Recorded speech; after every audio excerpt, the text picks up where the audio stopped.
a longtime champion of civil rights and criminal justice reform. We've worked together in the past, Bobby. It's been a real joy for me to work with you on so many issues. Among many other efforts, I was pleased to work with you on the Fair Sentencing Act to finally reduce the sentencing disparity between crack and powder. I'm sorry it didn't reach the number we were looking for, but I think we made some progress. Perhaps we can visit that again sometime soon. Now, Congressman Scott, I'll give you a chance to say a few words before I introduce my headline comment. Good. Thank you very much, Mr. Chairman, Mr. Blumenthal, Chairman Leahy. I want to thank you for developing this hearing and for providing me with an opportunity to testify. I also want to thank you for your long record in human and civil rights, especially the issues that you mentioned. I'm happy to be here with my colleague from Illinois, Mr. Davis, who's testifying. We've been working in a bipartisan manner with our House colleagues to address the topic of today's hearing in the school to prison pipeline, or as the Children's Defense Fund calls it, the cradle prison pipeline. School to prison pipeline arises when overly harsh, non-discretionary school discipline practices, such as zero-tolerance policies, are applied to address even minor misbehavior through harsh disciplinary actions that are ineffective and often counterproductive. Research shows that these get-tough approaches to discipline not only reinforce bad behavior, but set up a progression from disciplinary proceedings to suspensions, expulsions, arrests, juvenile criminal proceedings, jail, and then prison. Minority students are much more likely to be subject to the pipeline than white students who commit similar infractions.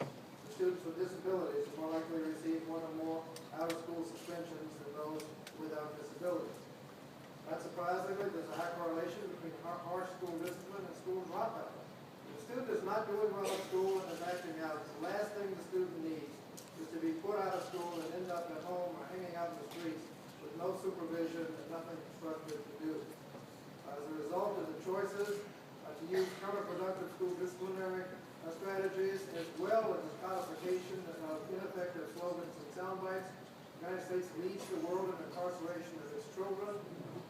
As Mr. Chairman, a chart that shows where we are, this also chart in terms of juvenile incarceration. The minority rate is even worse.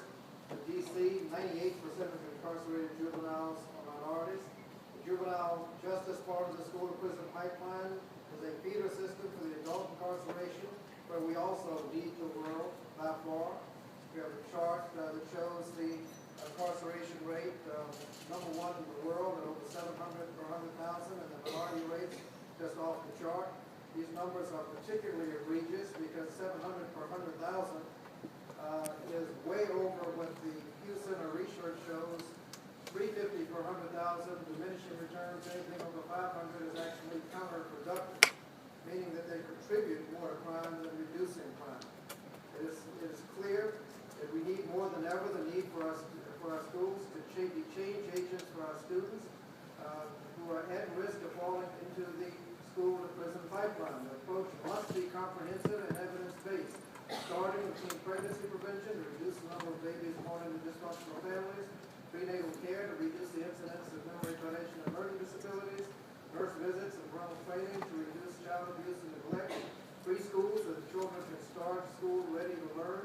In addition, we need policies which include school-wide positive behavior supports and programs that encourage college attendance so that we can replace the cradle-to-prison pipeline with a cradle-to-college and career pipeline. Comprehensive strategies work. They not only reduce crime and other social pathology like teen pregnancy, but they also save more money than they cost. The Youth Promise Act follows this approach, and we hope that you give that consideration. Now, the question of can we afford these initiatives? The Pew study shows that incarceration beyond 500 per 100,000 is counterproductive.